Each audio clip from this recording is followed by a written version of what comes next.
আসসালামু আলাইকুম। কেমন আছেন বড় ভাই? আছি আলহামদুলিল্লাহ।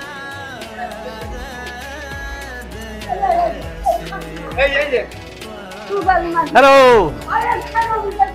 পুরান ঢাকার অলিগলিতে ঘুরতেও আপনাকে খুব খারাপ লাগবে না, ভালোই লাগবে, কারণ প্রাচীন শহর, হেরিটেজ টাউন, এত হেরিটেজ টাউন কিন্তু আপনি খুব একটা দেখতে পাবেন না। আজকে শুক্রবার, তাই বন্ধের দিন, এখানে সব দোকানপাট মোটামুটি বন্ধ পাওয়া যাচ্ছে। তবে এছাড়া ফ্রাইডে ছাড়া যদি অন্য কোনো দিন আসেন তাহলে সম্ভবত এত ফ্রিডমভাবে আপনি হাঁটতে পারবেন না। জি, সালামু আলাইকুম। কেমন আছেন বড় ভাই? সামনে আমরা চকে চলে এসেছি, যদিও এই পুরো এলাকাটাই চক। ফেলে আসলাম যেটা, সেটা হচ্ছে ছোট কাটারা। এই ভিডিওটা এখানে শেষ করতে হচ্ছে। আগামী ভিডিওতে আপনার সঙ্গে আবার দেখা হবে, কথা হবে, আড্ডা হবে। ততক্ষণ পর্যন্ত ভালো থাকুন, সুস্থ থাকুন, আগামীতেও আমার সঙ্গেই থাকবেন।